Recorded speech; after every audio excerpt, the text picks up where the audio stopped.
বেলেঘাটা তৃণমূল নেতা রাজু নস্করের পর এবার বরানগরে আইএনটিটিউসি নেতা, তার বিরুদ্ধে তোলাবাজির অভিযোগ। আর সেই তোলাবাজির শিকার হতে হলো ইন্টেরিয়ার ডিজাইনার, তাকে মারধর করা হলো। সেই ঘটনায় দুজনকে গ্রেফতার করা হয়েছে। ইন্টেরিয়ার ডিজাইনারকে মারধরের অভিযোগে দুজন গ্রেফতার। ধৃত রাহুল যাদব এবং আয়ুষ কুন্ডুকে গ্রেফতার করেছে বরানগর থানার পুলিশ।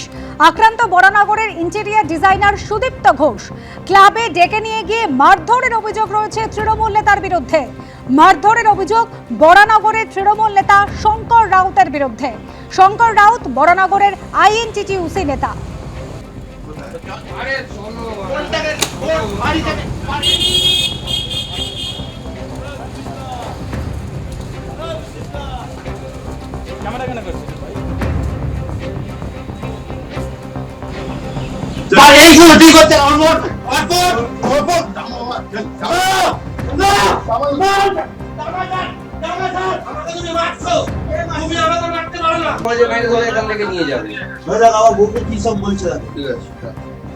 জোর জবরদস্তি এখন নিয়ে যেতে আমি কেন ঠিক আছে দাঁড়া ফোন হচ্ছে আমি তাহলে আমি যেতে পারবো না, আমাকে বউ বারণ করে দিয়েছে, আমি কি করবো? সে নেই দাদা, গেট খুলছিল না।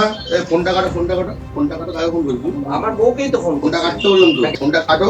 ওরা বাড়িতে 3-4 জন মিলে এসছে, মাল খাচ্ছে ঘরে বসে। এইগুলো ঠিক হচ্ছে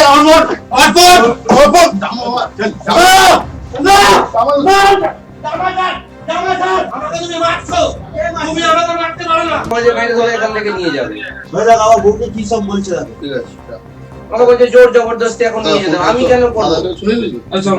ঠিক আছে দাঁড়া ফোন হচ্ছে আমি তাহলে আমি যেতে পারবো না, আমাকে বউ বারণ করে দিয়েছে, আমি কি করবো? সে নেই দাদা, গেট খুলছিল না। এই ফোনটা কাটো, কাকে ফোন করবি? আমার বউকেই তো ফোনটা কাটতে বলুন তো, ফোনটা কাটো। ওরা বাড়িতে 3-4 জন মিলে এসছে, মাল খাচ্ছে ঘরে বসে। এইগুলো ঠিক হচ্ছে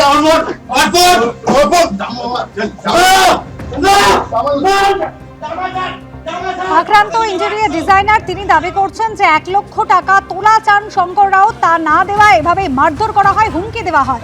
আর সেই অভিযোগে দুজনকে গ্রেফতার করা হয়েছে। দেখতে পাচ্ছেন ধৃত রাহুল যাদব এবং আয়ুষ কুন্ডু, তাদেরকে গ্রেফতার করেছে বরানগর থানার পুলিশ।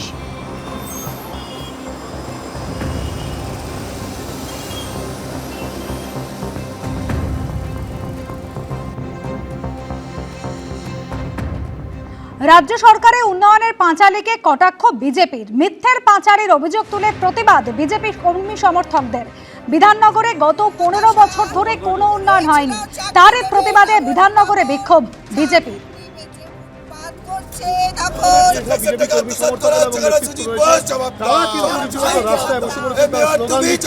এবং তাদের সামনে কিন্তু একটি পোস্টার রাখা হয়েছে, যেখানে রয়েছে এইভাবেই কিন্তু তারা সরকার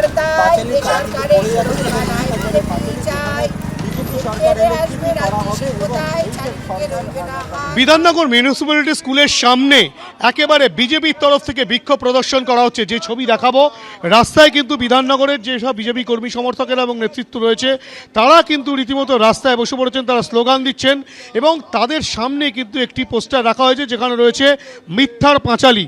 অর্থাৎ এই মিথ্যার পাঁচালীর বিষয়টা ওরা সামনে আনছেন, কেননা যেখানে শাসক দলের পক্ষ থেকে উন্নয়নের পাঁচালীকে সামনে তুলে ধরা হচ্ছে, তারই পাল্টা হিসেবে বিজেপির তরফ থেকে কিন্তু রীতিমতো মিথ্যার পাঁচালী বলে তারা সেই পাঁচালী পাঠ করছেন। পাঁচালী আমরা পড়ি সারাক্ষণ, রাস্তাগুলি ভাঙাচোরা, ফুটপাতগুলি দখল, দীর্ণদশা, লক্ষ লক্ষ কোটি বরাদ্দ রাস্তার বেলায় ফাঁকি, রাস্তাঘাট জনাজীর্ণ কঙ্কালসার দেখি, সরকারের মুখে শুধু উন্নয়নের বুলি, বেআইনি নির্মাণ সব হচ্ছে বুড়ি বুড়ি, শাসক দলের তোলা বুলি চলছে লুটোপুটি। বলুন।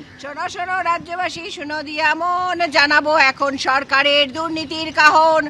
সরকারের দুর্নীতি এই বিষয়টাকেই তারা সামনে তুলে ধরছেন এবং যে কাজ হয়নি সেই কাজের বিষয়টাই কিন্তু সরকারের তরফ থেকে দাবি করা হচ্ছে, সেই কাজ তারা করে ফেলেছেন, সেখানেই মিথ্যা প্রতিশ্রুতি, তেমনটাই বিজেপির দাবি। এই রাজ্যের সরকার মিথ্যা কথা বলে, এই রাজ্যের সরকার ডিএ দিতে পারছে না, সুপ্রিম কোর্টকে মান্যতা দেয় না, বলে সাবজুডিস ব্যাপার। এই রাজ্যের সরকার সম্পূর্ণ মিথ্যার কথা বলে। 15 বছর গৌরবোজ্জ্বল না, দুর্দশার 15 বছর রাজ্যবাসীকে দেখিয়েছে, চুরি করে যেতে এরা। আর উন্নয়নের পাঁচালী যেটা বলছে, এটা হচ্ছে ব্যর্থতার পাঁচালী, মিথ্যার পাঁচালী। ওরা যেভাবে মিথ্যাচার করে যাচ্ছে গত 15 বছর ধরে, আমরা বিধাননগরের হালত দেখে বোঝা যাচ্ছে যেখানে একটা এটা A1 সিটি, সেখানে রাস্তাঘাটের এই অবস্থা যদি হয় তাহলে সারা পশ্চিমবঙ্গ ভেবে নিন গ্রামগঞ্জে কি বেহাল দশা। এই 15 বছর সরকার ব্যর্থতার সরকার।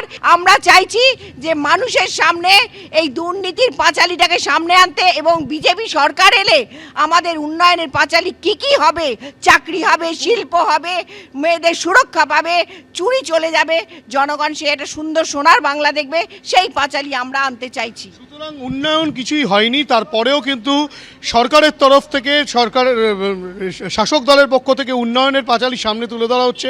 তারই কিন্তু পাল্টা হিসেবে বিজেপির তরফ থেকে ঠিক এভাবেই মিথ্যার পাঁচালি সামনে রেখে জনগণের সামনে তা তুলে ধরা হচ্ছে, তেমনটাই বিজেপির দাবি, এবং সেই নিয়ে কিন্তু তারা আজ রাজপথে। ক্যামেরায় অভিজিৎ দত্তের সঙ্গে হিন্দল দে, এবিপি আনন্দ, বিধাননগর। এবিপি আনন্দ, এগিয়ে থাকে, এগিয়ে রাখে।